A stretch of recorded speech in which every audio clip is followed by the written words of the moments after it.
इस वीडियो में आप ऐसे 7 योगासनों के बारे में जानोगे जिन्हें अगर आप रोजाना करते हो तो मात्र 30 दिन में आपकी बॉडी की पावर बढ़ने लगेगी। नाइटफॉल की समस्याएं बहुत कम हो जाएंगी, कहीं तो खत्म ही हो जाएंगी।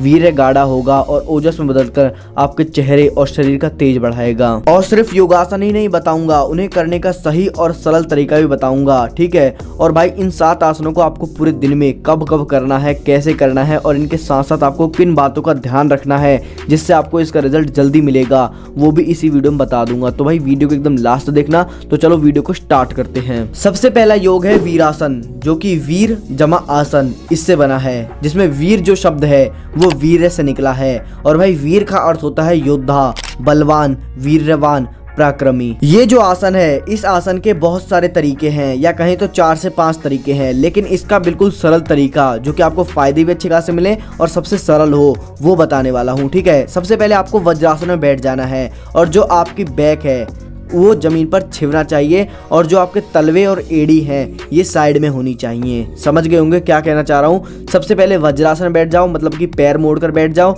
उसके बाद अपनी एड़ी और तलवों को दूर दूर फैला लो, थोड़ा सा जितना आप फैल सके, और अपने नितंब को यानी कि अपने बैक को नीचे छिवा दो धरती से। उसके बाद अपने हाथों को ज्ञान मुद्रा की अवस्था में रखते हुए अपने घुटनों पर रख देना है, ठीक है। और इसमें आपको एक बात का ध्यान रखना है, आपकी कमर सीधी होनी चाहिए। उसके बाद आपको गहरी सांस अंदर लेनी है, गहरी सांस बाहर छोड़नी है। इस तरीके से आपको इसे करना है, ठीक है। अब इस आसन को आपको कितनी देर के लिए और कब करना है, तो भाई रात को सोने से 10 मिनट पहले आपको इसको करना है, ठीक है। और 5 से 7 मिनट का टाइम रहता है इसे करने का, ठीक है। और आपके पैर भी इतनी देर में सुन्न हो जाएंगे, फिर आप आसानी से पैरों को आराम देकर सो जाओ। 5 से 7 मिनट के लिए करना है। अगर वीर योद्धा पराक्रमी बनना है तो भाई इस आसन को जरूर से करना। अब इस आसन के फायदे के बारे में बात कर लेता हूँ, क्योंकि भाई ये जो आसन है ये एक ब्रह्मचर्य आसना का ही प्रकार है, ठीक है। ब्रह्मचर्य आसन में थोड़ा आपको पैरों को ज्यादा फोल्ड करना होता है। तो ब्रह्मचर्य के जितने भी फायदे हैं, अगर आप ब्रह्मचर्य का पालन कर रहे हो तो उसके जितने भी फायदे हैं भाई सभी आपको मिलेंगे, ठीक है, और जल्दी ही मिलेंगे। उसके बाद आपके पैरों में या घुटनों में कैसे भी दर्द रहता है रेस की वजह से या वर्कआउट की वजह से, तो भाई उससे भी आपको आराम मिलेगा। और आपकी सांस जो है वो गहरी होगी और आपका शरीर जो है हल्का होगा, जिससे नाइटफॉल जैसी समस्या तो भाई गायब हो जाएगी, छूमंतर हो जाएगी। तो इसलिए इस आसन को 5 से 7 मिनट के लिए जरूर करें। अगला योगासन है तड़ासन। जो लोग हाइट बढ़ाना चाहते हैं, अपनी हाइट को इंक्रीज करना चाहते हैं, ग्रोथ हार्मोन बढ़ाना चाहते हैं, भाई ये जो आसन है ना उनके लिए वरदान है। तो चलो जान लेते हैं आपको किस तरह करना होता है।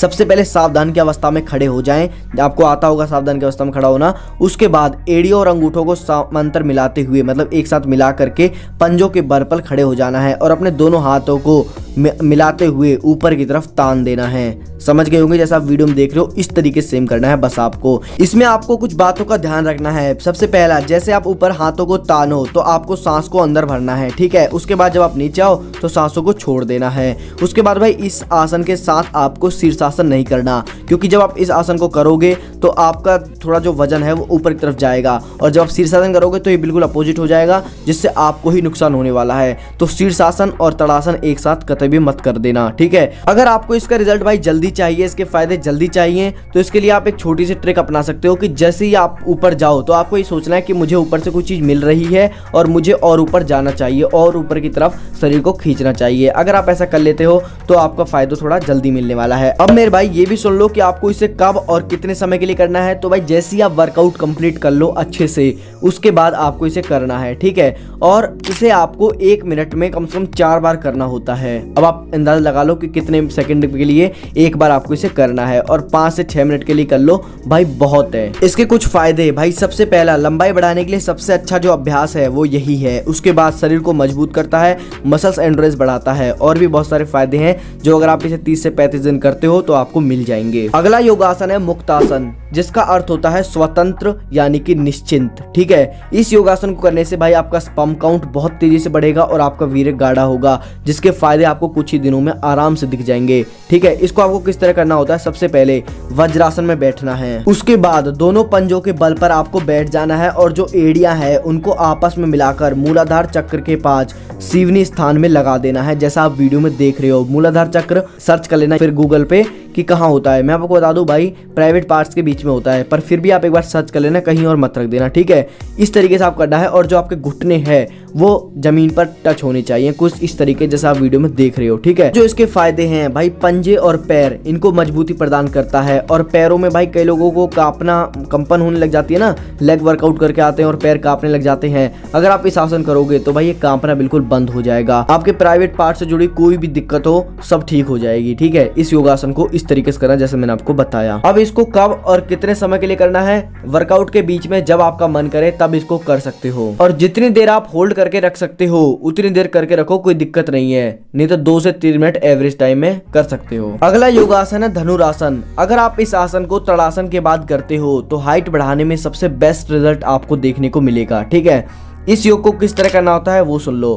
पेट के बल जमीन पर लेट जाएं, घुटनों से पैरों को मोड़ते हुए दोनों हाथों से एड़ियों के पास पकड़ें और शरीर और सीने को भी ऊपर की तरफ उठा लें, जैसा आप वीडियो में देख रहे हो। इस तरीके से आपको करना है। हाथों को सीधे रखते हुए पैरों की मांसपेशियों में तनाव पैदा करते हुए खींच लें, ठीक है, अच्छे से। इस प्रकार आगे पीछे झूलते हुए हल्का व्यायाम भी करते रहें। पेट के बल आपको थोड़ा बहुत झूल भी लेना है। और सांसों का विशेष ध्यान रखना है आपको इसे करते समय। जब भी आप पैरों को पकड़ें तो सांस अंदर लें और कुंभक करें, यानी कि सांस को फेफड़ों में अच्छे से संभाले रोक लें। और कितनी देर के लिए आपको होल्ड करना है भाई? एवरेज टाइम है 10 से 25 सेकंड तक आप इसे आसानी से कर सकते हो, कोई दिक्कत नहीं है, ठीक है। और 4 से 5 बार कर लो, बहुत है, तड़ासन के तुरंत बाद। इस योगासन को करते समय आपको कुछ बातों का ध्यान रखना है, जैसे कि अगर आपको आंतों में कोई दिक्कत है, किडनी में कोई दिक्कत है, हर्निया या फिर ऐसा कोई भी रोग है तो आप इसको ना करें। और एक बात का ध्यान रखना है, जब भी आप इस योग को करें तो आपका पेट पूरी तरीके से खाली होना चाहिए, क्योंकि सारा जोर तो भाई पेट पर ही जाता है। इसके फायदे के बारे में बात कर लूं भाई, कब्ज दूर कर देगा आपका अच्छे से, और आपके पाचन तंत्र को मजबूत कर देगा, आपकी जठराग्नि को बढ़ा देगा, जिससे आपका खाना पूरा पचेगा। अगला है अनुलोम विलोम प्राणायाम। कई जगहों पर इसे नाड़ी शोधन प्राणायाम भी कहा जाता है। कुछ भी हो, बस आपको इसे करना किस तरह है वो सुन लो। सबसे पहले भाई पद्मासन में बैठ जाओ। अगर पद्मासन में नहीं बैठ सकते तो सिद्धासन या सुखासन में भी बैठ सकते हो। बैठने के बाद आपको कुछ समय तक आराम करना है, और आपका पूरा धड़ यानी कि गर्दन, सिर और मेरुदंड ये बिल्कुल सीधा होना चाहिए, बिल्कुल सीध में होना चाहिए। उसके बाद आप प्राणायाम के लिए तैयार हो जाओ। करना कुछ नहीं है, बैठे जैसे आप बैठे हो, एक हाथ को उठाकर एक नाक को बंद करना है, और जो दूसरा साइड है नाक की, उससे आपको सांस अंदर लेना है। और सांस इस तरीके से आपको अंदर लेना है कि आपको आवाज खुद नहीं आनी चाहिए सांस लेने की, बिल्कुल प्यार से और गहरी सांस लेनी है, ठीक है। और जिस नाक से आपने सांस ली है उस नाक को बंद करना है, और दूसरी नाक से सांस को बाहर निकाल देना है, हवा को, ठीक है। उसके बाद आपको यही प्रोसेस दोबारा रिपीट करते जाना है। और आपको अपने सीने को या अपने धड़ को ज्यादा हिलाना नहीं है। कई लोग सांस लेते हैं अंदर तो फुला लेते हैं, तो भाई ऐसा नहीं करना, बिल्कुल प्यार से सांस लेनी है और प्यार से ही सांस को छोड़ देनी है। इसका समय रहेगा 5 से 10 मिनट तक के लिए कर लें, ठीक है, बहुत रहेगा। उसके बाद इसे आप वर्कआउट के तुरंत बाद शरीर को ठंडा करने के लिए कर सकते हो, और वर्कआउट के बाद आपको नहाना चाहिए शरीर को ठंडा करने के बाद। अब बचे 2 योग। इससे नेक्स्ट ही वीडियो आपको 2 योग के ऊपर डेडिकेटेड मिल जाएगी, क्योंकि अगर मैं उन 2 योग के बारे में इसमें डिटेल में बताने लग गया तो वीडियो बहुत बड़ी हो जाएगी, शायद आप इस वीडियो को ना भी देखें। तो इसलिए नेक्स्ट वीडियो डेडिकेटेड सिर्फ 2 योग के ऊपर आएगी, और जो आपको एंड स्क्रीन में भी मिल जाएगी इसी वीडियो के, ठीक है। और कमेंट कर देना अच्छा सा। तो इस वीडियो में बस इतना ही, मिलते हैं नई वीडियो के साथ। तब तक के लिए जय हिंद, जय Bharat, take care, bye bye.